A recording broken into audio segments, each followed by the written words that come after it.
बिस्मिल्लाहिर्रहमानिर्रहीम। खातिन हज़रात, मैं हूं अख्तर अब्बास और आप सबको मेरा सलाम पहुंचे। यूट्यूब भी बादशाह लोग हैं, इनकी पॉलिसियां आए दिन बदलती रहती हैं। अभी भी कुछ पॉलिसियां उनकी बदली हैं जिस वजह से रेंज में फर्क पड़ा। तो ऐसा कीजिए, अगर आपको नोटिफिकेशन नहीं आ रहे तो जरा उसको बटन को दोबारा दबा लीजिए ताकि आपको वो फ्रेश हो जाए और नोटिफिकेशन रेगुलर आने लग जाए। दूसरी बात यह कि हमने सर्दियों की वजह से टाइम थोड़ा बदला है, यानी सुबह की जो वीडियो 6 बजे आती थी अब वो 9 बजे आती है, जो शाम की है वो 6 बजे उसी टाइम से चलती है। और आज के आपके सवाल तो ढेर सारे हैं, लेकिन उससे पहले एक पीआर पैकेज, और ये पाकिस्तान हर्बल वालों ने भेजा है और बहुत ही काम की चीज है। ये पूरी किट है, it's a pain relief kit, और इसमें ऑयल है और ये है पेन रिलीफ टेबलेट्स हैं। ये दोनों चूंकि सर्दियों में तकरीबन हर उम्र के खवातीन को और मर्दों को जोड़ों का दर्द हो जाता है, कमर दर्द होता है, गोडे गिटों में दर्द होता है, कहीं कोई चोट लगी हो, गर्मियों में लगी हो, सर्दियों में उसकी तकलीफ ज्यादा होती है और अल्लाह माफ करे बंदे की ना हाय हाय निकल रही होती है। तो ये दोनों इतनी काम की चीज है। एक बात का ये फर्क रखिएगा कि जो 100% हर्बल चीज होती है वो नुकसान नहीं पहुंचाती और ये इलाज होती है। ये वक्ती तौर पे जैसे अंग्रेजी दवाइयां हैं आपने ली तो आपकी पेन रहती है लेकिन आपको एहसास बंद हो जाता है, लेकिन ये इस्तेमाल करने से और ये टैबलेट खाने से आपकी पेन का इलाज होगा, रिलीफ भी मिलेगी और आपको इलाज होगा। अब इसमें दो चीजें हैं जो आपको याद रखनी है। एक तो ये कि जब भी मालिश करें, मालिश को अरबी में एक खास लफ्ज बोला जाता है, गालिबन वलक कहते हैं उसको। तो ये उसको जो दौरान खून है उसको बढ़ाने के लिए यूं की जाएगी, यानी जैसे हम ये करते हैं ये मालिश नहीं होगी। और इसको लगाने के बाद, और इसके अंदर बहुत सारी चीजें शामिल हैं जो सारी की सारी हर्बल हैं। तो आप इसको ऐसे जहां जहां पेन होगी, जहां खून रुका हुआ होता है या लोथड़ा बना होता है, तो वहां आपके करने से। और जो टैबलेट्स हैं ये सुबह और शाम खानी होती हैं, सुबह नाश्ते के आधे घंटे के बाद और शाम को भी खाने के आधे घंटे के बाद, नीम गर्म उसके साथ पानी के साथ। और ऑयल का तरीका ये है कि ऑयल लगाने से पहले थोड़ा सा उसको हल्का सा, जैसे कसमसा सा होता है, थोड़ा सा गर्म हो जाए तो ज्यादा अच्छा है। उसके बाद आप उसे मसाज करेंगे हल्का सा गर्म करके, और लगाने के बाद अगर उस पर थोड़ी आप नीम गर्म पट्टी लगा दें तो फिर तो सोने पे सा होगा। और इसके जो नतायज हैं, जिन जिन लोगों ने, डॉक्टर अनम ने शुक्रिया अदा किया, मिसेस रऊफ उनका भी शुक्रिया आया हुआ। और इन्होंने तकरीबन हफ्ता 10 दिन इस्तेमाल करने के बाद उन्हें लगा कि चीजें,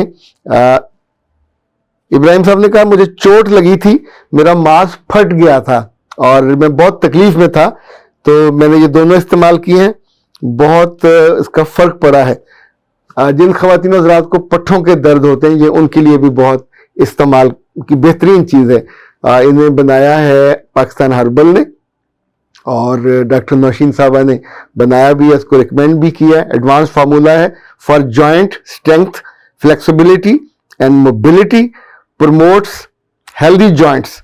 और मंगवाने का तरीका तो नीचे आ रहा होगा, 0300 041 9942, और इसको आप अभी ऑर्डर करेंगे तो आपको ये किट में दोनों चीजें मिल जाएंगी। ले जनाब, ये आज की जो अहम एक हमारा तोहफा था।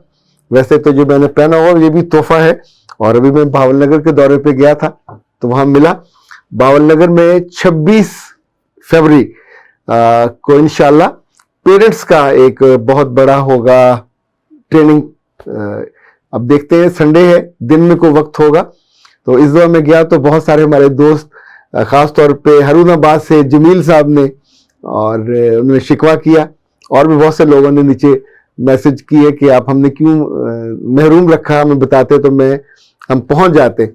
भावनगर में रात को करीबन 1-2 बजे हम लोग बल्दिया टाउन, जो बल्दिया रोड पे, वहाँ कुछ उर्दू बाजार था या कौन सा, उस वक्त सब बाजार सुनने थे, पर एक होटल था जमजम प्याला, वहां से जाके हमने वो स्टील के प्यालों में चाय पी। वहाँ पराठे वराठे भी थे, पराठे हमने सुबह खाए। और लेकिन मुझे हैरत हुई कि भावनगर में भी इतनी ज्यादा देर तक लोगों के बैठने का रिवाज है। लेकिन जो बात मुझे अफसोस हुआ वो ये था कि भावलपुर डिवीजन में अगर सबसे कम तरक्की या खूबसूरती हुई, सड़कें बहुत बुरी, और इसी तौर पे वो जो शहरों में और ख़ास तौर पे ये डिस्ट्रिक्ट हेडक्वार्टर है, इसको आने वाले दिनों में डिवीजन बनना है, तो सड़कें, फूल, पौधे बहुत अच्छे लगने चाहिए, होने चाहिए। इसकी निस्बत तो बात छोटे शहरों में जो असिस्टेंट कमिश्नर होते हैं वो बड़ी उम्दा खूबसूरती शहर की कर देते हैं, साफ सुथरा कर देते हैं।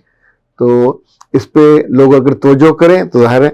अच्छा, जो भावनगर की टीम है, जो जिनसे राब्ता करेंगे आप, इरफान भट्टी साहब हैं, अदील साहब हैं, कुछ लोगों के नाम हम एक आध दिन में आपको दे देंगे जैसे मुझे वहाँ से ये नाम मौसूल होते हैं।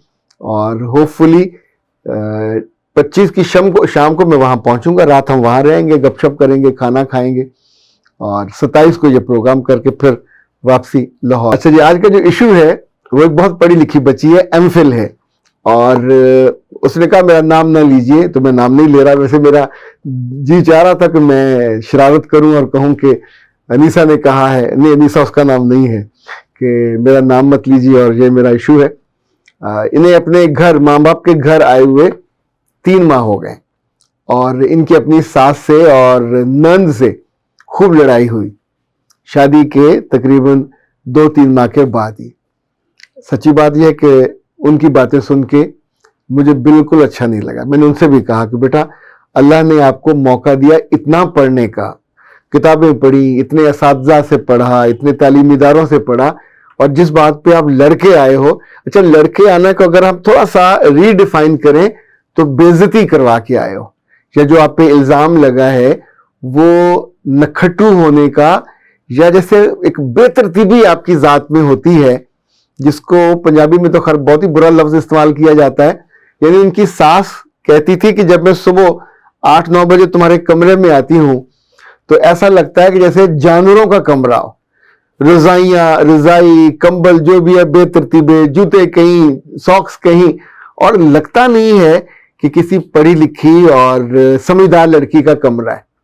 मुझे याद है हमने अपने बचपन में, इवन अब हमारे अपने घर में, जब सुबह नमाज फजर के बाद उठ जाते हैं तो सबको तो दिल करता है सोने को, तो हमारी अहलिया बच्चियों को बतौर ख़ास ये करती हैं कि अब उन्हें उठ जाना चाहिए, जो उठने का वक्त है उस वक्त अपनी अपनी, बच्चे हैं तो बच्चे शायद रज़ाइयों को उतनी तरतीब से, वरना फौरी तौर पे वो होनी चाहिए, आप उसको तय करें, तय करके रखें, वहीं रखनी है या किसी और जगह पे जानी है। ये अगर आपने ज़िंदगी में तरबियत ले ली अपनी माँ से और उसको मिजाज बना लिया, इसी तौर पे वो कहते थे कि तुम जब बर्तन किचन में रखने आती हो तो गंदे रख के जाती हो, जो माई साफ करने वाली है वो भी उससे कॉल खाती है। तो बेटा अक्लमंदी की बात है, अगर ये माओं को सिखानी चाहिए कि अगर सालन कुछ बच गया है तो आप जाके डस्टबिन में डाल दें। प्लेट आपकी साफ, यानी प्लेट धुलनी है तो धोने के जो ट्रे होती है उसमें आप रख दीजिए, लेकिन इतनी गंदी ना हो कि हड्डियों से भरी हो, छिलकों से भरी हो। इनफैक्ट जो सफाई करने वाली हैं कुछ जगह तो बिल्कुल बेजुबान होती हैं। अगर ये 2-3 दफा वो कह दें पुरानी मालकन को, जो असल मालकन है, कि आपकी बहू बड़ी निकम्मी है, नखिद है, तो आप सोचें कि ये बहुत ही नमोशी की बात है, बेइज्जती की बात है। तो इसी तरह के 3-4 शिकवे थे, और इस बच्ची ने उस पर माजरत करने की बजाय और ये कहने की बजाय कि मैं इसे दूर करती हूँ, मैं सीख लेती हूँ, बस इससे पहले मुझे घर में, चूंकि बच्चियां घर में लाडो होती हैं तो कहा नहीं जाता, जरूर कहना चाहिए। जिन बातों पे आपको बेटियों और बेटों का बहुत बुनियादी फर्क है। बेटों से कोई इतनी तमीज और तहजीब की तवक्को नहीं करता, पर बेटियों से अगर तरबियत और तहजीब की तवक्को नहीं करेंगे कि वो चीज़ों को सलीके से रखें और उनका कमरा और उनका घर जगमग जगमग करे, तो ये तो हुस्न होता है। इसका आप लोग भी ज़रूर ख्याल कीजिएगा कि इस बात पे फिर लड़ना और लड़के अपने घर आ जाना, 3 माह के बाद अब उन्हें एहसास हो रहा है कि it was my fault, it was my mistake, मुझे आगे से नहीं बोलना चाहिए था। अख्तर अब्बास को दीजिए इजाज़त। अस्सलाम।